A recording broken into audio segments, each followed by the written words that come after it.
Você já parou para pensar por que algumas áreas da sua vida parecem travadas, mesmo você se esforçando tanto? Já teve a sensação de que existe algo invisível te segurando, como se uma força contrária estivesse sempre um passo à sua frente, destruindo planos, atrasando sonhos, criando conflitos do nada? E mais, será que isso é apenas coincidência? Ou existem maldições, ataques espirituais e influências malignas atuando silenciosamente?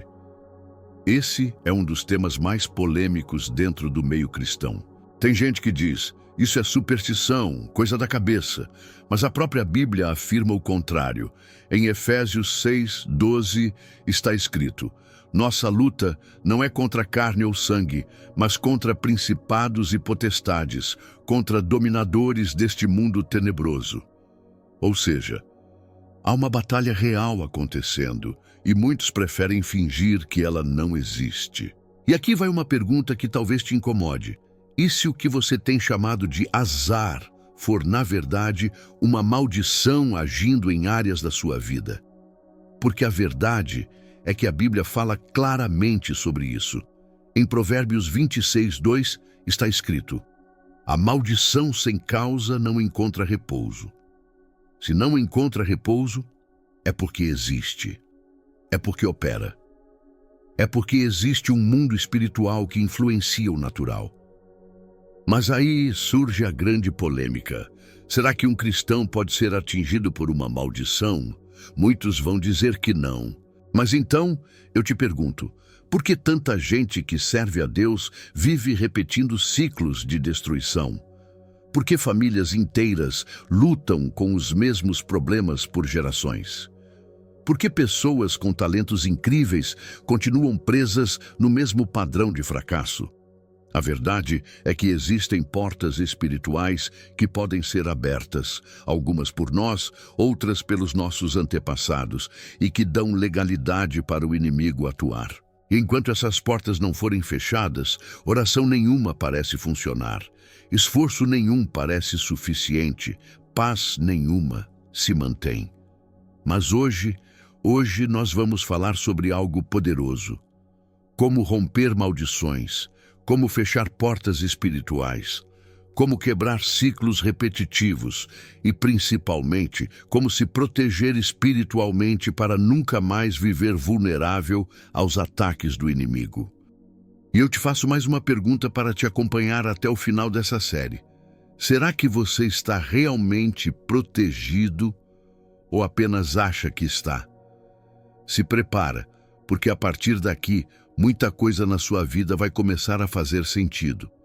Antes de falar sobre quebra, proteção e libertação, precisamos entender a raiz, porque muita gente está tentando vencer algo que nem sabe identificar. E aqui começa outra polêmica. O que exatamente é uma maldição segundo a Bíblia? É real ou é só figura de linguagem? A palavra maldição aparece dezenas de vezes nas Escrituras, e não como metáfora, mas como uma força espiritual que influencia, bloqueia, destrói e aprisiona. Em Deuteronômio 28, Deus deixa claro que existem bênçãos e maldições, e ambas são consequências diretas de fundamentos espirituais. Não é acaso, não é sorte, não é destino, é lei espiritual. Mas o que realmente define uma maldição? É uma palavra, ato ou influência espiritual que libera destruição sobre uma pessoa, família, ambiente ou geração. Maldição não é só praga falada.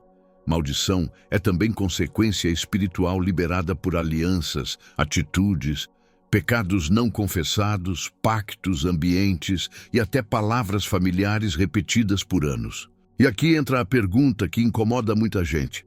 Será que existe algo na sua vida que não avança porque existe uma palavra contrária atuando lá atrás? Será que você está vivendo algo hoje que começou em um ciclo que não foi você quem iniciou? Porque a Bíblia diz em Provérbios 18:21, a morte e a vida estão no poder da língua. Se palavras liberam vida, também liberam destruição. Agora pensa comigo, Quantas palavras você ouviu durante a infância, adolescência, relacionamentos, trabalho, que podem ter sido gatilhos espirituais sem você perceber? Coisas como: você não presta, você sempre estraga tudo, nada na sua vida dá certo, você nunca será feliz. Pode parecer só conversa dura, mas biblicamente, palavras são sementes espirituais. Mas maldição não é somente verbal. Em Lamentações 5:7 está escrito: nossos pais pecaram e já não existem, mas nós carregamos as consequências. Isso revela a existência de raízes antigas, padrões que começaram lá atrás e que continuam atuando enquanto ninguém se levanta para romper. E aqui vai um gancho para mexer com você. E se aquilo que você está enfrentando não é só um problema, mas um padrão? E se essa repetição, essa trava, esse ciclo tem uma raiz espiritual que precisa ser arrancada? Porque toda maldição tem uma origem. Nenhuma surge do nada. Se você encontrar a raiz, você quebra a árvore inteira. A verdade é que muitas pessoas oram, buscam, lutam, mas não entendem o que enfrentam. E como enfrentar aquilo que você não reconhece? Por isso, antes de quebrar, precisamos discernir. Se existe uma raiz, existe também uma porta de entrada. Nada espiritual opera sem legalidade. E é aqui que muita gente se engana. Acha que maldição pula na vida de alguém do nada. Não. A Bíblia deixa claro que o mundo espiritual funciona por princípios, e quando esses princípios são quebrados, portas se abrem. A pergunta é: quais portas você pode estar deixando abertas sem perceber? A primeira e mais comum delas são palavras, tanto as que você ouviu quanto as que você mesmo declarou. Jesus disse em Mateus 12:37, porque pelas tuas palavras serás justificado, e pelas tuas palavras serás condenado. Se palavras têm poder de justificar, também têm poder de aprisionar, mas não são só palavras. Existem atitudes e alianças que trazem legalidade espiritual. Ambientes carregados espiritualmente, práticas ocultas, objetos consagrados, relacionamentos tóxicos e até tradições familiares podem se tornar canais de opressão. E aqui vai um ponto delicado, mas necessário. Você já parou para pensar se alguém da sua família no passado abriu portas que você está pagando hoje? Porque a Bíblia fala sobre isso. Em Êxodo 25, Deus diz que certas consequências passam até a terceira e quarta geração. Não é castigo, é legalidade espiritual. E ainda existe uma terceira porta, o emocional ferido. Mágoas profundas, rejeição, traumas, medos, tudo isso se torna terreno fértil para a opressão. Efésios 4:27 diz: não deis lugar ao diabo. Ou seja, existem áreas internas que, se não forem tratadas, se tornam brechas. E agora vem a pergunta que talvez você nunca tenha se feito. Será que existe alguma área da sua vida onde você deu lugar ao inimigo sem perceber? Talvez por uma palavra dita em raiva? Por um relacionamento que você sabia que não vinha de Deus? Por um costume inocente, mas espiritualmente perigoso? Por uma amizade que te puxava para longe dos caminhos certos? E tem mais. Existem portas que não foram abertas por você, mas por ambientes onde você cresceu. Casas onde havia brigas constantes. Ambientes onde se fazia o que Deus condena. Famílias onde se repetiam padrões espirituais negativos. Você cresceu ali e isso deixa marcas. Agora, pense comigo. E se hoje você está lutando contra algo que foi alimentado por anos antes de você sequer existir? Como quebrar isso? Como renunciar? Como fechar essas portas? A boa notícia é que tudo isso pode ser rompido. Mas primeiro, você precisa identificar, porque ninguém vence aquilo que não consegue reconhecer. Na próxima parte, vamos falar sobre os sinais que revelam que uma maldição ou ataque espiritual está ativo, mesmo quando tudo parece normal. Muita gente vive sob ataque espiritual, mas não percebe. Pensa que é emocional, pensa que é cansaço, pensa que é rotina. Mas existe algo que a Bíblia deixa claro: nem tudo que acontece no natural tem origem no natural. E ignorar isso é exatamente o que o inimigo quer. A pergunta que quase ninguém faz, mas deveria: será que aquilo que você vem enfrentando é apenas uma fase ou é um ataque? Vamos começar com os sinais mais comuns, os que se repetem silenciosamente. 1. Travas constantes na mesma área. Nada flui. Finanças travadas, relacionamentos quebrando do nada, projetos que parecem prometer e na última hora desmoronam. Você percebe padrões? A Bíblia diz em João 10:10 que o plano do inimigo é roubar, matar e destruir. E às vezes ele não destrói de uma vez, ele destrói aos poucos. 2. Peso espiritual. Sensação de cansaço sem motivo, opressão, pensamentos negativos que surgem do nada, noites mal dormidas, pesadelos repetitivos. Efésios 6:12 explica que lutamos contra forças espirituais da maldade. Você já sentiu um peso que não consegue explicar? 3. Ciclos emocionais que voltam sempre.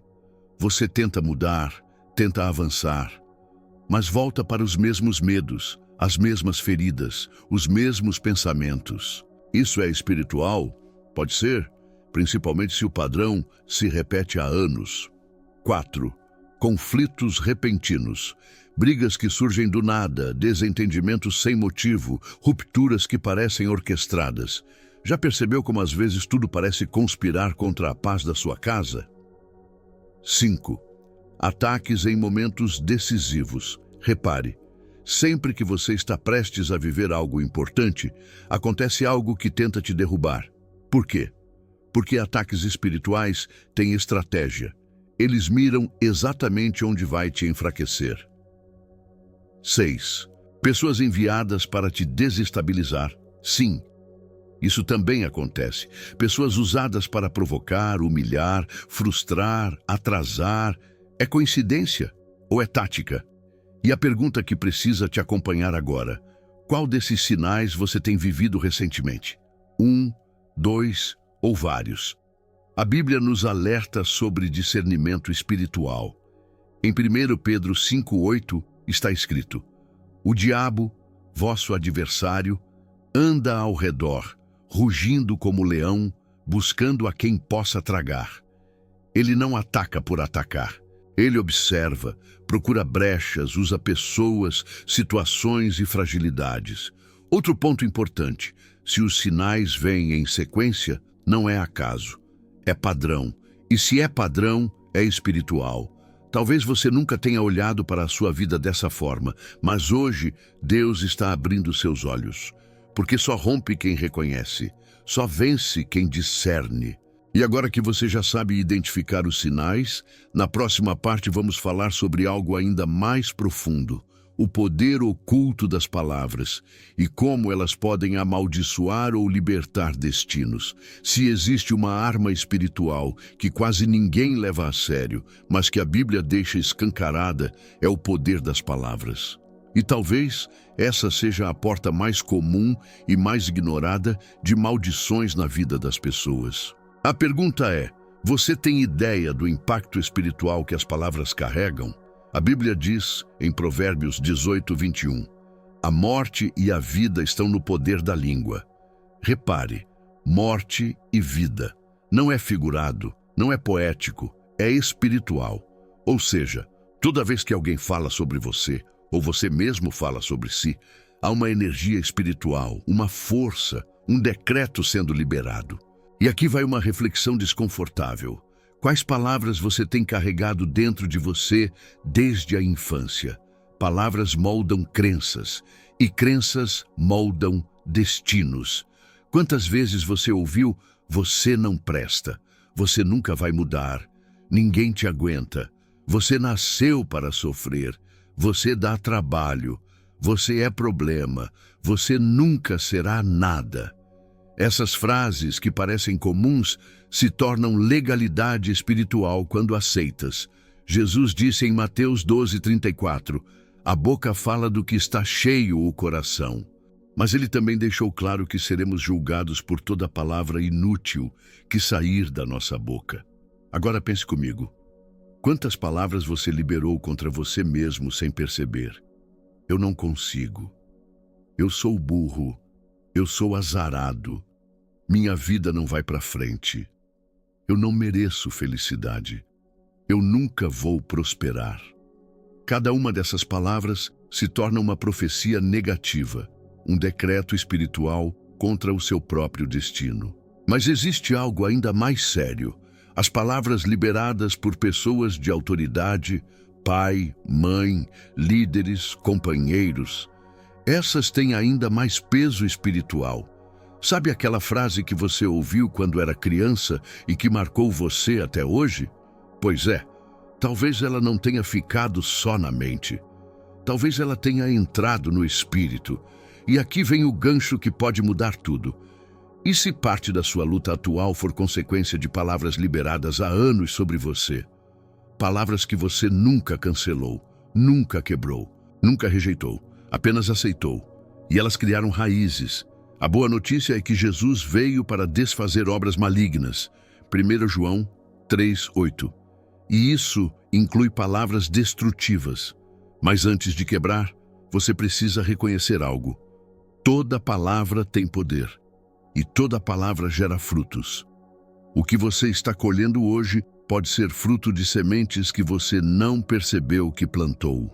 Um dos temas mais ignorados e ao mesmo tempo mais poderosos é o das maldições geracionais. E aqui vai uma pergunta que pode virar uma chave na sua vida.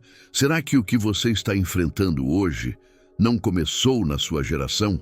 A Bíblia deixa claro que existem padrões espirituais que se repetem de pai para filho, de avô para neto, de geração para geração. Em Êxodo 25, Deus diz que visita as consequências até a terceira e quarta geração. Isso não é punição, é princípio espiritual. Significa que aquilo que uma geração abre, outra pode ter que enfrentar. Agora pense por um momento. Quais padrões você vê na sua família que parecem se repetir? Divórcios em série, miséria ou destruição financeira constante? Vícios que passam de geração em geração? Doenças emocionais repetitivas? Relacionamentos abusivos que se repetem como um ciclo? Homens que abandonam o lar? Mulheres que sofrem sempre o mesmo tipo de dor? Isso não é acaso. Não é genética emocional, não é destino, são ciclos espirituais. Em Lamentações 5:7 está escrito: nossos pais pecaram e já não existem, mas nós carregamos as suas iniquidades. Ou seja, existem batalhas que você está lutando hoje que começaram muito antes de você nascer. E aqui vai um gancho que mexe profundamente. Quantas vezes você disse: parece que estou vivendo a mesma história que meus pais? Isso é um sinal claro, porque o inimigo trabalha com repetição. Ele cria padrões, fortalezas, ciclos. Mas agora vem a boa notícia, e é poderosa. Gálatas 3:13 diz que Cristo nos resgatou da maldição da lei, tornando-se Ele mesmo maldição em nosso lugar. Isso significa que você pode ter nascido em um ciclo, mas não precisa morrer nele. Jesus é a ruptura da linha espiritual negativa. Ele é o corte definitivo entre o que veio antes de você e o que virá depois de você. Só que existe algo fundamental. Maldições geracionais não se quebram automaticamente. Elas se quebram intencionalmente. É preciso declarar, renunciar, cancelar, fechar portas e substituir ciclos negativos por novos padrões de bênção. E agora eu te pergunto, qual é o ciclo que você decide hoje acabar em sua geração? Qual é o padrão que você se recusa a entregar aos seus filhos? Qual é a história que termina em você? Porque existe um chamado sobre sua vida. Ser a geração que rompe o que ninguém antes conseguiu romper. Na próxima parte, vamos falar sobre algo que muitas pessoas evitam, mas precisa ser exposto, a batalha invisível E por que tantos ignoram a ação do inimigo? Existe um dos maiores erros que um cristão pode cometer: ignorar o mundo espiritual. E isso é exatamente o que o inimigo quer, porque você só combate aquilo que reconhece, e se não reconhece, você perde. A Bíblia deixa muito claro que há uma guerra acontecendo todos os dias, mesmo quando você não percebe. Em 1 Pedro 5,8 está escrito: o diabo, vosso adversário, anda ao redor como um leão que ruge, procurando alguém para devorar. Ou seja, existe um adversário real, ativo, estratégico. Mas muitos vivem como se ele não existisse. E vem aqui a primeira pergunta forte desta parte: por que tanta gente acredita em Deus, mas vive como se não existisse inimigo? Jesus falou sobre expulsar demônios. Os apóstolos enfrentaram demônios. A Bíblia inteira fala sobre potestades, principados, batalhas, ataques, resistências espirituais. Mas hoje muita gente trata a batalha espiritual como se fosse tabu, exagero ou superstição. E é exatamente isso que permite que tanta gente viva oprimida sem perceber. O inimigo não precisa destruir alguém que vive distraído. Ele só precisa mantê-lo ignorante. E talvez você já tenha se perguntado: por que minha vida parece travar sempre quando estou prestes a vencer? Porque ataques espirituais têm estratégia. Eles miram momentos específicos, áreas sensíveis, pontos fracos. O inimigo ataca sua mente com pensamentos de derrota. Ataca suas emoções com confusão. Ataca sua família com conflitos. Ataca seus sonhos com frustrações repetidas. Ataca sua fé com desânimo. Ataca seu propósito com distrações. E a Bíblia confirma essa batalha. Paulo escreve em Efésios 6,12: a nossa luta não é contra carne e sangue, mas contra principados, potestades e dominadores deste mundo tenebroso. Ou seja, a luta que você vê não é a verdadeira luta. O problema que você enxerga não é a verdadeira origem. E aqui vai um gancho para te segurar até o fim. Quantas das suas lutas você tem tratado como naturais, quando na verdade são espirituais? E pior, quanto tempo você tem perdido lutando com pessoas, quando deveria estar lutando em oração? Quando você ignora a guerra espiritual, você luta com armas erradas. Você se irrita com pessoas quando deveria repreender espíritos. Você tenta resolver tudo com força humana, quando a vitória está no mundo espiritual. Mas existe uma boa notícia: quem está em Cristo não luta sozinho. Nós temos autoridade, temos armas espirituais, temos proteção, temos promessa. E é exatamente isso que vamos começar a construir nas próximas partes. Porque agora que você entende a batalha, vamos falar sobre algo essencial: como se proteger espiritualmente, como blindar sua mente, sua casa, sua família e sua vida contra qualquer ataque. Agora que você entende a batalha, precisamos falar sobre algo fundamental: como se proteger. Porque ninguém vence guerra desarmado. E, infelizmente, muitos cristãos vivem exatamente assim: expostos, vulneráveis, despreparados. A pergunta que abre esta parte é direta: quais armas espirituais você tem usado para se defender? A Bíblia não nos deixa desprotegidos. Pelo contrário, Paulo revela as armaduras e armas espirituais em Efésios 6, 13 e 18. E cada uma tem um propósito específico. Vamos entender de forma prática. 1. O cinto da verdade. Sem verdade, tudo desmorona. O inimigo trabalha com mentiras internas. Você não vai conseguir. Você não é amado. Você não tem valor. A proteção começa aqui: substituir mentiras por verdades bíblicas. 2. A couraça da justiça.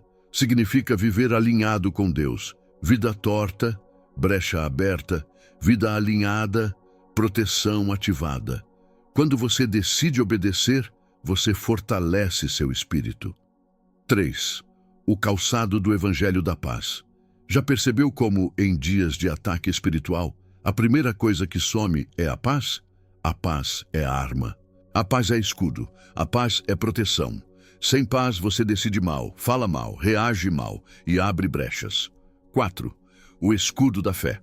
Paulo diz que com ele apagamos os dardos inflamados do maligno. Dardos são pensamentos ruins, dúvidas, flechas emocionais, ataques inesperados. A fé é defesa ativa. 5. O capacete da salvação. O maior campo de batalha é a mente. Quantas vezes seus pensamentos te puxam para fora daquilo que Deus quer? O capacete protege seus pensamentos, sua identidade, sua visão. 6. A espada do Espírito. A palavra aqui não é defesa, aqui é ataque. É como Jesus venceu no deserto, não com força, não com emoção, não com intelecto, mas com a palavra. 7. A oração. A arma mais subestimada e a mais poderosa. Em Tiago 5,16 está escrito: a oração de um justo é poderosa e eficaz. A oração é a ferramenta que ativa todas as outras armas. Agora pense comigo. Quantas dessas armas você realmente usa no seu dia a dia? Será que você está vivendo espiritualmente descalço, sem escudo, sem espada, sem proteção na mente? E aqui vai um insight profundo. A armadura não é simbólica, é prática, é diária, é escolha. E mais, a proteção espiritual não é automática, é construída. Muita gente espera que Deus faça tudo, mas não veste a armadura.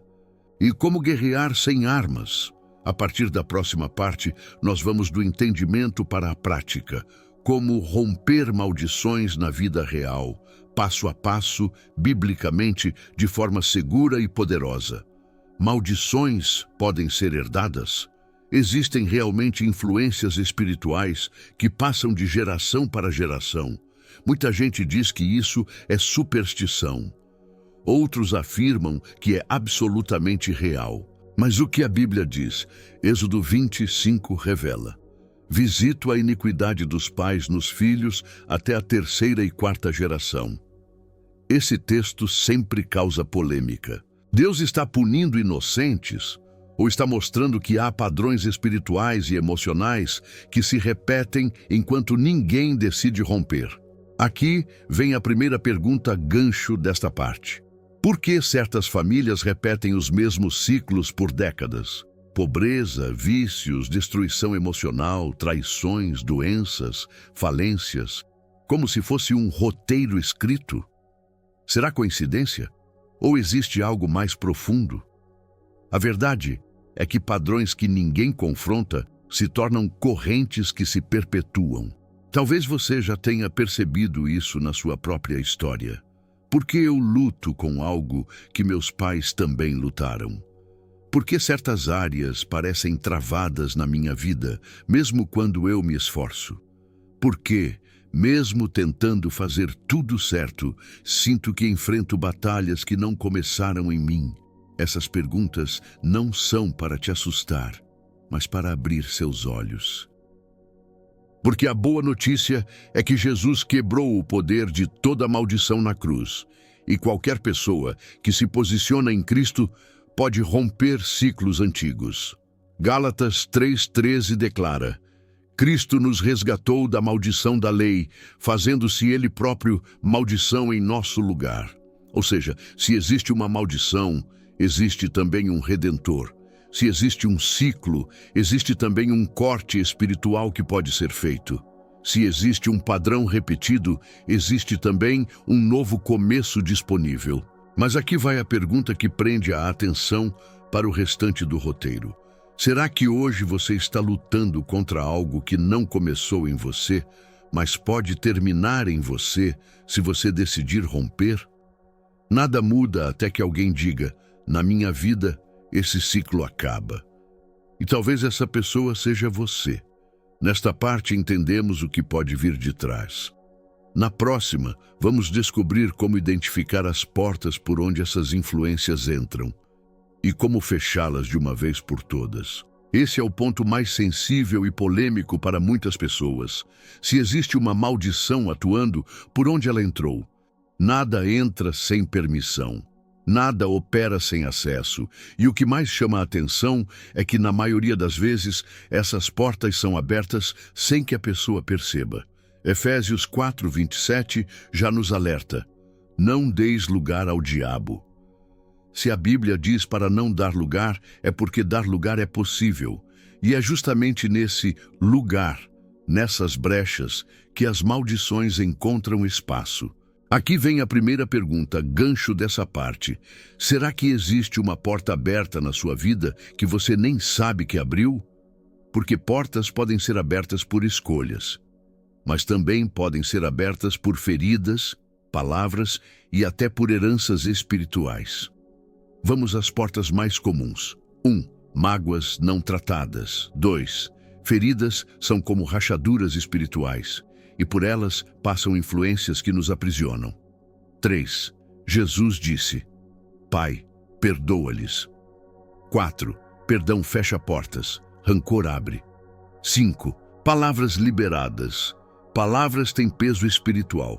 Provérbios 18:21 diz: a morte e a vida estão no poder da língua. Quantas vezes alguém te disse: você nunca vai ser nada. Você nasceu para sofrer. Na nossa família, é tudo assim mesmo. Será que você aceitou essas palavras como verdades? 6. Hábitos pecaminosos repetidos. Não é a queda que abre a porta. É insistir no erro, sem arrependimento. A Bíblia chama isso de prática, não de fraqueza. 7. Objetos, alianças e ambientes espirituais contaminados. Isso não é superstição. Josué 7 mostra como um único objeto dedicado ao mal abriu uma porta para derrotas em todo o povo. 8. Acordos emocionais. Quando você diz, eu sou assim mesmo, você está assinando um contrato com algo que Deus nunca escreveu sobre você. Agora vem a pergunta que segura o público até o final. E se justamente uma dessas portas, uma que você nunca considerou, for a causa da batalha que você enfrenta há anos? Provérbios 26:2 afirma: a maldição sem causa não se cumpre. Ou seja, se tem efeito, tem origem. Se tem batalha, tem porta. Se tem opressão, tem acesso. Mas existe uma boa notícia. Qualquer porta que foi aberta pode ser fechada. E quando você fecha a porta, o ciclo perde força e a maldição perde legalidade. Para encerrar esta parte, reflita. Qual foi a porta mais sutil que pode ter sido aberta na sua história? E você está pronto para fechar essas portas de forma definitiva? Agora que você já identificou as portas pelas quais maldições podem ter entrado, chegamos ao momento mais decisivo: fechar essas portas. E aqui entra uma verdade que poucos confrontam. Não basta reconhecer a brecha. É preciso fechar o acesso. Muita gente sofre espiritualmente porque admite o problema, mas não rompe com ele. A pergunta que abre esta parte é essencial. De que adianta clamar por libertação se você mantém aberta a porta por onde a opressão entra? A Bíblia nos dá um princípio espiritual poderoso em Tiago 4:7. Sujeitai-vos a Deus, resisti ao diabo, e ele fugirá de vós. Perceba a ordem. 1. Primeiro, submeter-se a Deus. 2. Depois, resistir ao diabo. 3. Só então ele foge. Ou seja, fechar portas espirituais começa com submissão a Deus, e não com força própria. Maldições não recuam diante de gritos, mas diante de autoridade espiritual. A autoridade que vem da obediência. E aqui vai uma pergunta gancho que prende o público.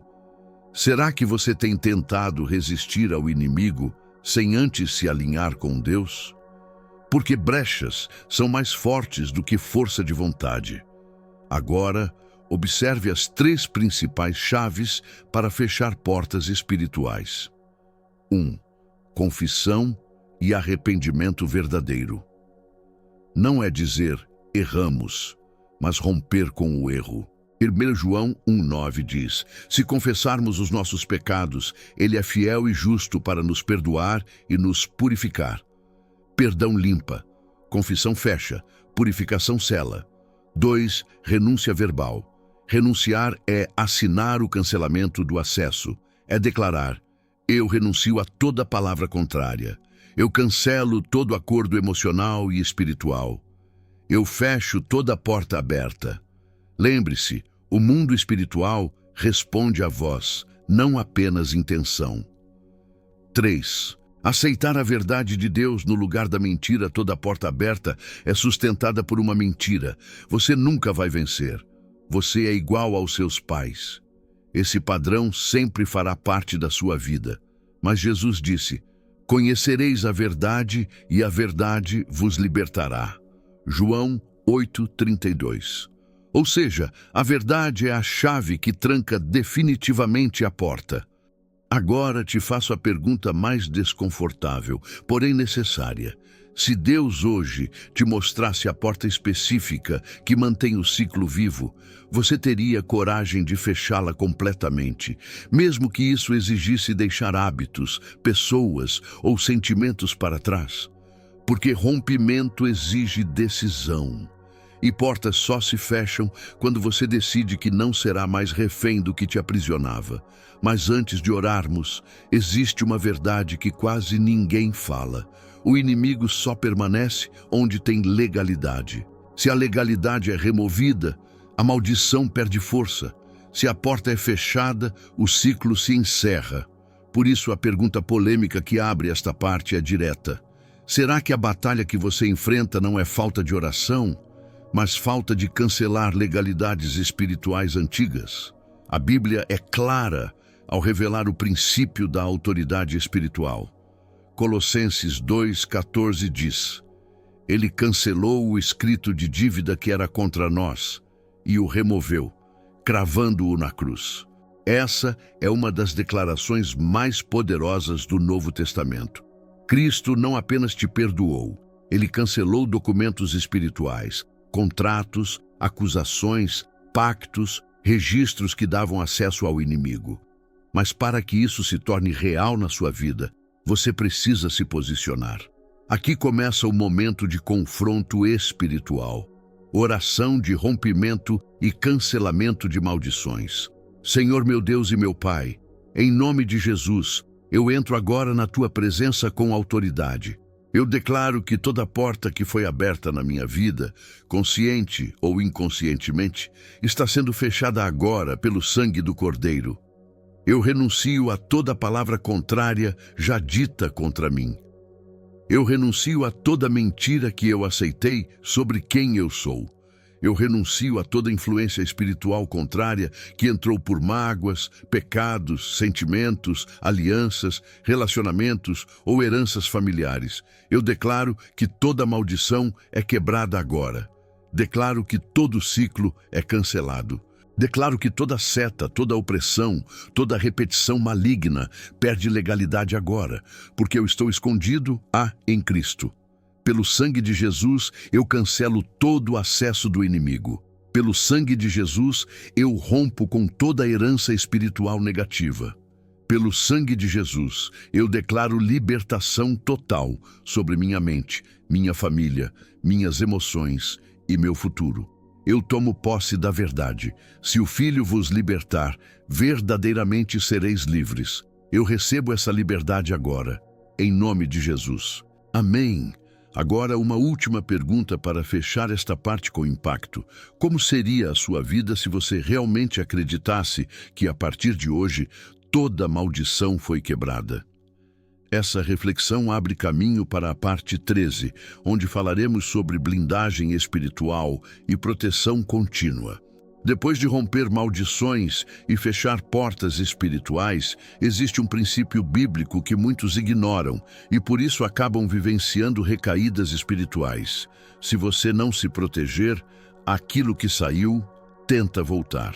Jesus explicou isso de forma direta e profunda em Mateus 12, 43, 45, quando disse que o espírito maligno, ao sair, procura voltar ao mesmo lugar. Ou seja, libertação não é o fim, é o começo da proteção.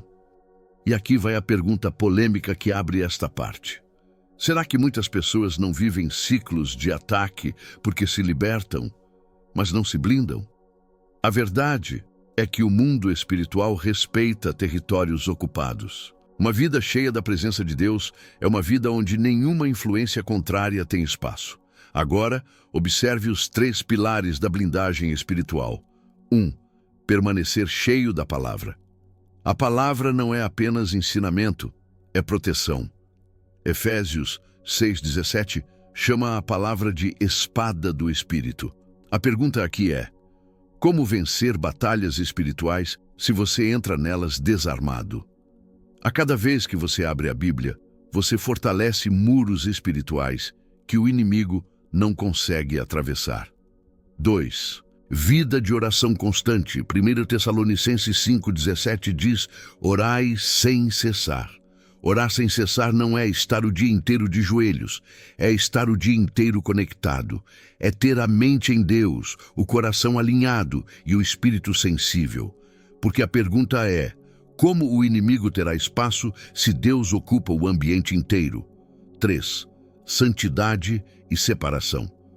Santidade não é perfeição, é posicionamento. É decidir não abrir as mesmas portas que você acabou de fechar. Tiago 4,8 diz: chegai-vos a Deus e Ele se chegará a vós. E aqui vem a pergunta mais séria desta parte. Você está disposto a se afastar de tudo aquilo que pode reabrir portas espirituais, mesmo que isso inclua pessoas, lugares, hábitos ou emoções? Blindagem exige vigilância. Jesus disse em Mateus 26,41: vigiai e orai. Vigiar é observar, discernir, perceber antes que o ataque aconteça. A verdade espiritual é simples: o que é protegido permanece. O que não é protegido volta a ser alvo. Agora imagine sua vida blindada, uma mente em paz, uma casa espiritualmente protegida, uma família sem brechas, um futuro onde ciclos antigos não têm mais acesso. É isso que acontece quando você mantém proteção contínua. Para encerrar esta parte, deixo uma pergunta que prepara o público para o próximo tema. Se você pudesse construir uma fortaleza espiritual ao seu redor, o que mudaria na sua vida? Agora que você rompeu maldições, fechou portas e iniciou o processo de blindagem espiritual, chegamos ao ponto que transforma a libertação em vida vitoriosa, a autoridade espiritual. E aqui está a polêmica que quase ninguém tem coragem de enfrentar. Muitos cristãos vivem como derrotados, não porque o inimigo é forte, mas porque eles não usam a autoridade que Deus já lhes deu. Jesus afirmou em Lucas 10:19: eis que vos dou autoridade para pisar serpentes e escorpiões, e sobre toda a força do inimigo, e nada vos causará dano. Observe, ele não disse, vai receber autoridade. Ele disse, eu já te dei. E a pergunta gancho que abre esta parte é: se você tem autoridade, por que ainda vive como alguém que está pedindo permissão para vencer? A autoridade espiritual não é um sentimento, é uma posição. É como alguém que recebe uma chave. Mesmo que não sinta nada, a chave funciona. E no mundo espiritual é exatamente assim. 1. Autoridade vem da identidade. Você não exerce autoridade para ser filho de Deus. Você exerce autoridade porque já é filho de Deus. João 1,12 diz: a todos quantos o receberam, deu-lhes o poder de serem feitos filhos de Deus. Então pergunte-se: você está vivendo como filho ou como alguém que ainda acha que Deus precisa ser convencido a te ajudar? 2. Autoridade se manifesta pela voz. O mundo espiritual responde a declarações. Jesus expulsava espíritos falando, acalmava tempestades falando, curava falando. A autoridade não opera no silêncio, opera na declaração. Por isso, quando você diz, em nome de Jesus, isso não tem mais poder sobre mim, eu ordeno que esse ciclo pare agora. Minha casa é território do Espírito Santo. Você está exercendo sua posição espiritual. Agora pense, quantas batalhas você perdeu simplesmente porque ficou calado? 3. A autoridade se fortalece pela submissão. A autoridade só é plena quando estamos debaixo da autoridade de Deus. É por isso que Tiago 4,7 diz: sujeitai-vos a Deus, resisti ao diabo, e ele fugirá de vós. Ou seja, quanto mais perto de Deus, mais forte sua autoridade espiritual se torna. 4. Autoridade exige constância. Não adianta declarar vitória uma vez e depois viver como alguém derrotado. Autoridade é uma postura diária, é decidir: hoje eu não abro portas. Hoje eu não concordo com mentiras. Hoje eu declaro o que Deus diz. Hoje eu piso em tudo que tenta me parar. Agora, a pergunta mais importante desta parte: o que aconteceria na sua vida se você começasse a exercer diariamente a autoridade que Cristo já te deu? Pode ter certeza, sua casa mudaria, sua mente mudaria, o ambiente espiritual mudaria. E o inimigo entenderia que você não vive mais como vítima, mas como alguém que governa espiritualmente. Depois de entender sobre maldições, fechamentos de portas, blindagem e autoridade espiritual, agora é hora de selar tudo isso com uma oração final, direta, firme e cheia de fé. Antes de orar, deixo esta pergunta que confronta e desperta. Como seria a sua vida se você decidisse, a partir de hoje, nunca mais voltar ao lugar de onde Deus te tirou? Porque muitos são libertos, mas poucos decidem permanecer livres. E a decisão de permanecer livre começa agora. Oração de proteção e selamento. Senhor meu Deus, em nome de Jesus, eu coloco diante de Ti tudo o que foi quebrado, tudo o que foi cancelado e tudo o que foi vencido neste processo espiritual. Eu declaro que toda maldição que caía sobre a minha vida e minha família está anulada pelo poder do sangue de Jesus. Declaro que toda porta que foi fechada hoje permanecerá fechada. Declaro que toda legalidade espiritual do inimigo foi removida. E declaro que a Tua proteção se estabelece como muro de fogo ao meu redor. Senhor, coloca sobre mim a Tua armadura espiritual. Reveste a minha mente, meu coração, minha casa e meus caminhos. Guarda os meus passos, guarda minha família, guarda meu futuro. Eu ativo, em nome de Jesus, a autoridade que o Senhor me deu. E ordeno que nada que não venha de Ti tenha acesso à minha vida. Eu tomo posse da vitória. Eu tomo posse da libertação. Eu tomo posse da proteção. E descanso no fato de que o Senhor é o meu escudo e o meu refúgio. Em nome de Jesus. Amém. Liberação profética. Eu declaro sobre você que aquilo que te perseguia não terá mais força. Que ciclos antigos não voltarão, que o ambiente espiritual da sua casa será transformado, que a paz substituirá toda a opressão, que o futuro que Deus escreveu para você será maior do que o passado que tentou te prender. E declaro em nome de Jesus que a partir de hoje começa uma história completamente nova na sua vida. Interação final com o público, chamado para a ação. Agora, eu quero falar diretamente com você que acompanhou até aqui. Se essa ministração falou com você, te tocou, te confrontou ou trouxe luz para áreas que você nunca tinha percebido, eu quero que você faça algo agora. Curta este vídeo. Isso mostra que essa mensagem alcançou o seu coração. Comente aqui embaixo escrevendo: eu rompi, para selar espiritualmente essa decisão. Compartilhe este vídeo com alguém que você sabe que precisa ouvir esta palavra urgente. Você não tem ideia do quanto isso pode transformar a vida de alguém. E lembre-se, você não está sozinho. Você está coberto, protegido e andando debaixo da autoridade de Cristo. Obrigado por permanecer até o final. Que Deus te abençoe poderosamente e até a próxima palavra.